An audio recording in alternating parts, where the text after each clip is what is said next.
Breaking. 25 nations just issued an unprecedented joint condemnation of Israel's actions in Gaza, calling the war's humanitarian crisis inhumane and demanding it end immediately. Good morning, I'm Rimo, and this is the Daily Signal for July 22nd, 2025.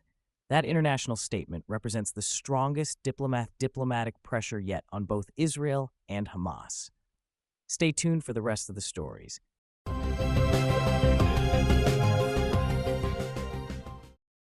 Here are the other top stories for July 22nd, 2025.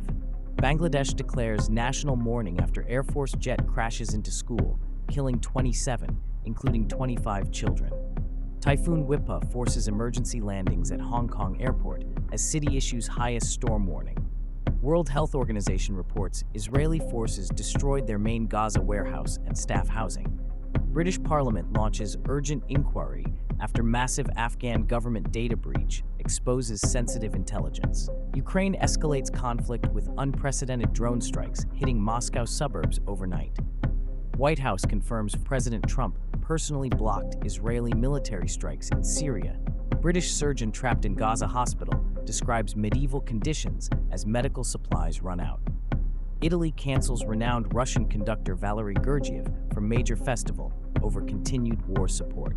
73 Palestinians killed by Israeli gunfire while desperately seeking emergency food aid. Now let's dive into each story. Breaking overnight. 25 countries, including Britain, Canada, Japan, and Italy, delivered their harshest criticism yet of Israel's Gaza campaign. The joint statement uses unprecedented language, calling Israel's restrictions on humanitarian aid dangerous and a violation of international law. Here's the shocking statistic driving this diplomatic revolt. Over 800 Palestinians have died while simply trying to access food aid. Just yesterday, more than 80 people were killed near the Zikum border, shot while waiting for emergency supplies. The statement specifically condemns what they call Israel's drip feeding of aid to Gaza's 2.3 million residents. These aren't traditional allies turning against Israel. This includes major NATO partners and G7 nations. Israel immediately rejected the statement, claiming it sends the wrong message to Hamas. But here's why this matters to you. This represents the most significant diplomatic isolation Israel has faced since the war began. Economic sanctions could follow. The key detail: these nations are now demanding immediate, unconditional release of all hostages and an end to the blockade. A Bangladesh Air Force training jet crashed directly into a crowded school yesterday, creating what officials call the country's worst aviation disaster in decades. The death toll, 27 people, including 25 children and the pilot. Flight Lieutenant Tukir Islam was conducting a routine training flight when his F-7 fighter experienced what the military calls a mechanical fault at 1:06 p.m. local time. Witnesses say the plane was smoking and losing altitude rapidly. Here's the heartbreaking detail. The pilot appears to have deliberately steered away from the most densely populated area, potentially saving hundreds of lives before the crash. Over 171 people suffered injuries, most with severe burns. 60 victims remain hospitalized. Bangladesh has declared today National Day of Mourning with flags at half-mast. The higher secondary exam has been postponed nationwide. International leaders from China, India, Japan, and the United States have sent condolences. Why this matters? This tragedy highlights serious questions about aging military aircraft across developing nations. Typhoon Wipa has pushed Hong Kong to issue its highest storm warning, the rare T10 signal, as the city battles winds exceeding 185 kilometers per hour. But here's the remarkable story. 4 Hong Kong Airlines flights managed to land safely during these extreme conditions. Aviation experts are calling to shut down all aircraft operations completely. The skilled pilots navigated through what meteorologists describe as catastrophic wind conditions. The typhoon has already caused massive flooding across the territory. Over 300 flights have been canceled at Hong Kong International Airport. Ferry services are suspended, and the city's famous MTR system has partially shut down.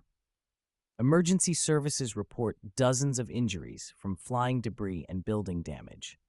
The observatory warns this storm could be the strongest to hit Hong Kong in over a decade. Critical update: the typhoon is now tracking toward mainland China, where 50 million people are in its projected path. The World Health Organization reports that Israeli forces have destroyed their primary warehouse and staff residential compound in Gaza, crippling medical operations across the territory. The WHO facility housed critical medical supplies, including surgical equipment, vaccines, and emergency medicine serving Gaza's hospitals. Staff housing provided secure accommodation for international medical workers. This attack comes as Gaza's healthcare system faces complete collapse. The territory's hospitals are operating without reliable electricity, clean water, or basic medical supplies. Here's what they're not telling you. This warehouse destruction means planned medical evacuations for critically injured civilians may be impossible. A massive data breach has exposed sensitive Afghan government intelligence, prompting an emergency parliamentary inquiry in London. The leaked information reportedly includes classified communications and operational details from ongoing missions. Security officials describe this as one of the most serious intelligence failures since the Taliban's return to power. The breach potentially compromises British and Allied personnel still operating in the region. Parliament's Intelligence and Security Committee is launching an immediate investigation. The leak's source and scope remain classified, but sources suggest it involves terabytes of sensitive data. The real story: this breach could affect ongoing evacuation efforts for Afghan allies and compromise intelligence operations across Central Asia. Ukraine launched its most ambitious drone attack yet, with multiple unmanned aircraft reaching Moscow's outer neighborhoods overnight. Russian air defenses intercepted most drones, but several struck residential areas. This marks a significant escalation. Ukrainian forces have successfully delivered explosive payloads deeper into Russian territory than ever before. Moscow authorities report minimal damage, but acknowledge the psychological impact. The strikes targeted what military analysts believe were logistics hubs supporting Russia's war effort. Ukraine's drone technology has advanced dramatically, now capable of 500-kilometer range missions. Why this matters: Russia may respond with increased strikes on Ukrainian civilian infrastructure. The White House has confirmed that President Donald Trump personally blocked Israeli military strikes against Syrian targets. This revelation comes from newly released diplomatic cables. According to the documents, Trump overruled Pentagon and State Department recommendations supporting Israeli operations against Iranian-backed forces in Syria. His decision surprised both Israeli and American military commanders. The cables reveal Trump's concern about broader regional escalation and potential Russian retaliation. Israeli officials reportedly expressed frustration with the decision at the time. The key detail: this decision may have allowed Iranian forces to strengthen their Syrian positions significantly. A British surgeon working inside Gaza's largest remaining hospital describes conditions as medieval, with medical supplies completely exhausted and patients dying from treatable conditions. Dr. Sarah Mitchell, volunteering with International Medical Charity, reports operating without anesthesia, using improvised surgical instruments, and watching patients die from infections that antibiotics could easily treat. The hospital operates on generator power for just 4 hours daily. Clean water is available only sporadically. Medical waste accumulates in corridors because disposal systems have failed. Here's what surprised the surgeon most: local medical staff continue working despite having lost their own homes and family members. Italy has canceled renowned Russian conductor Valery Gergiev's appearance at the prestigious La Scala festival, citing his continued support for Russia's war in Ukraine. Gergiev, former chief conductor of the Munich Philharmonic and Mariinsky Theater, has faced international boycotts since refusing to condemn the invasion. His cancellation represents ongoing cultural isolation of Russian artists supporting the war. The festival will replace Gergiev's planned Tchaikovsky performance with a Ukrainian composer tribute. This continues the broader pattern of cultural institutions distancing themselves from Putin-supporting artists. 73 Palestinians were killed Sunday by Israeli gunfire while attempting to reach emergency food distribution points in Gaza City. The incident occurred as desperate families sought their first meal in days. Gaza's Hamas-controlled health ministry reports the victims included women and children waiting in line for UN-distributed aid packages. Israeli forces claim they responded to security threats in the area. This tragedy adds to the broader crisis highlighted in today's 25-nation statement condemning Israel's aid restrictions.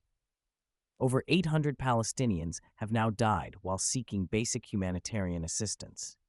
The critical context: Gaza's population faces widespread malnutrition as aid delivery remains severely restricted. Three major patterns emerge from today's news that will shape global events in the coming weeks. First, international isolation is intensifying around multiple conflicts. 25 nations condemning Israel represents unprecedented diplomatic pressure, while Russia faces continuing cultural boycotts. This signals growing global fatigue with prolonged conflicts. Second, civilian casualties are driving policy changes. The Bangladesh school crash, Gaza aid deaths, and hospital conditions demonstrate how civilian harm creates political consequences even for military allies. Third, escalation risks are multiplying. Ukraine's Moscow strikes and the Syrian revelation show how conflicts expand beyond original boundaries. Each escalation creates unpredictable chain reactions. Here's what this means for you. These interconnected crises suggest 2025 will be defined by difficult diplomatic choices. Economic impacts from sanctions, military aid, and refugee support will affect global markets and domestic policies. The bottom line: today's news shows how quickly international relationships can shift when civilian suffering becomes undeniable. The diplomatic pressure on Israel, Bangladesh's aviation concerns, and Ukraine's escalation all reflect this dynamic. That's the Daily Signal for July 22nd, 2025. I'm Remo. Share this episode if it kept you informed, and we'll see you tomorrow with the day's essential news.